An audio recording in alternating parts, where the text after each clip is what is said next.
Alrighty, welcome back. We are doing Flying Solo chapter 17 and 18 combined because they are also short chapters. So chapter 17 begins with recess. So we saw one of our friends from earlier in the story, John Leclerc, is coming back to the school because he can't wait to see what trouble he can get into, sounds like. All right, let's get to it. Chapter 17, 12:30 p.m., recess. Rachel stood on the playground watching the other kids. She heard a plane in the distance. The air smelled like rain. She thought of her father. He was a tall man, all elbows and knees, with dark, bushy eyebrows. He'd left home when Rachel was in fourth grade. He and Mom had been arguing, and their fight seemed to grow more ferocious with each new day. Finally, Rachel couldn't take it anymore. One day, she burst into the bedroom and started shouting at them. Stop it! Stop arguing! You should hear yourselves! It's pathetic that two grown-ups should act the way you do. It's disgusting. Dad and Mom looked at her. They looked at each other. She's right, Dad said to Mom. The next day, he moved out. He moved out west. A few months later, he bought a small cattle farm in New Mexico. He'd been living there ever since. It's interesting that after Rachel said something, he left. I wonder if she's making a connection to that. She only saw him twice a year now, and there were many days when she missed him terribly. His silly stories, goofy songs, magic tricks that were so amateurish even a baby could figure them out. The rain smell reminded her of one summer day he took her to a playground. It started pouring rain, but they didn't leave. Instead, they stayed on the swings, singing at the top of their lungs while their clothes got soaked. Why flying? Mr. Snickenberger had asked her. Why is flying so important to you? If I could fly, I could see my father whenever I want, she thought. But she never said this, not even to Mom. She kept replaying the sequence of events. Her parents argued. She scolded them. Then Dad left. One, two, three. Even now, she had the nagging thought that in some way her scolding had been the catalyst for his moving out. Those fights had been horrible, but she wished he was still living at home, arguments or not. She wished she had kept her mouth shut. Back then, it had never occurred to her that she had the right to remain silent. Interesting. It seems like we're making a connection now to why she stopped speaking. Chapter 18, Blood, 12:50 p.m. After recess, class 6238 filed back to the room. Rachel walked near the front of the line, right behind Karen and Jasmine. Bastian left, Jasmine said. He just went home. I know, Karen said, shrugging. His last day of school, Jasmine said. It's weird to think that we'll never see him again. Like Tommy Feathers, Rachel thought. It was April 28th, the 6-month anniversary of Tommy's death. Was she the only one who remembered? Bastian's gone, Tim announced when he walked into the class. We know, Jessica sighed. Just then, Jordan came in with Sky, who was limping. He's bleeding? Jordan said. He's bleeding, Jordan said. Kids ran over to see. Sure enough, there was a large scrape the size of a $50 on Sky's knee. A bright rivulet of blood had snaked halfway down his skin.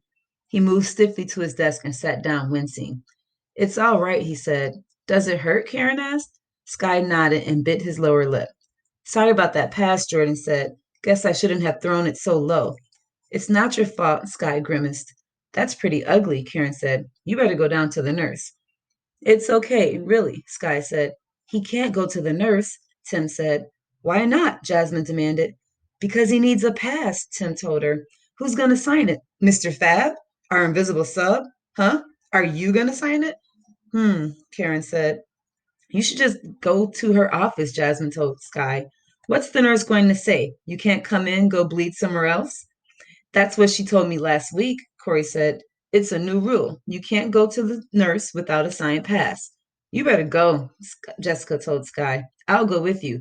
Ooh, Christopher said, raising his eyebrows and starting to sing. Sky and Jessica sitting in a tree. Kiss. You Neanderthal, Rhonda said.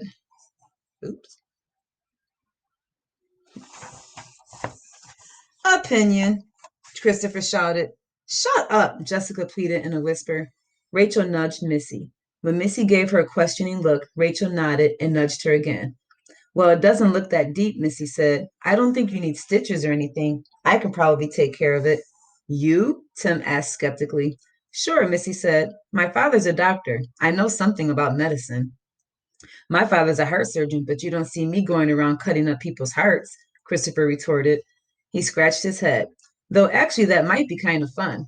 This isn't heart surgery, Missy said. Does Mr. Fab have any band aids or anything? She walked to Mr. Fabiano's desk, opened the bottom drawer, and pulled out a first aid kit. Great, this has everything we need. Can you really do this? Sky asked her. Sure, Missy said softly. First, we need to wash out the wound. Can you get over to the sink? Sky hobbled over. The entire class clustered around him. Rachel stood in the back, watching. Give him some room to breathe, Robert said. See if you can sort of sit up there, Missy said, so your knee is right under the faucet. Sky scooted up onto the counter and pulled his leg around. My mother used to give my sister a bath in the sink, Corey said. Same with my little brother, Tim said. Except one time don't say it, Rhonda begged. I just ate. This is going to hurt a little, Missy said, turning on the water. You guys see if you can distract him. Try this, Jordan suggested. Say, Peter Piper picked a peck of pickled peppers. Does anybody know what all those P's at the beginning of each word means? We'll talk about that in a moment. No, Sky said. Ow. Just a sec, Missy told him. Think nice thoughts, Jasmine suggested.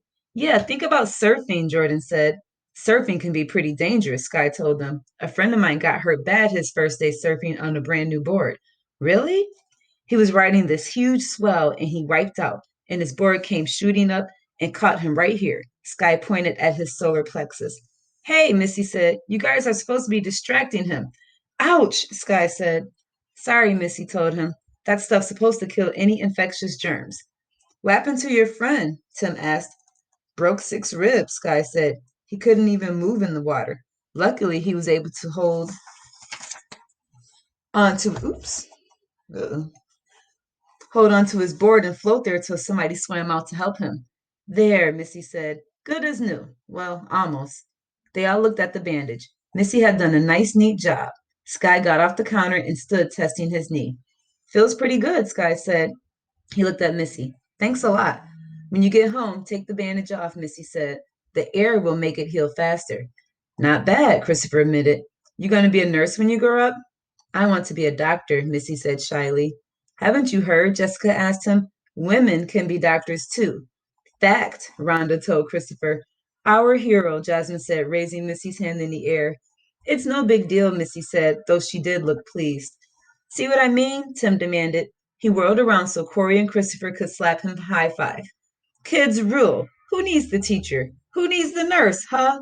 Who needs any grown ups at all? And that's the end of chapter 18.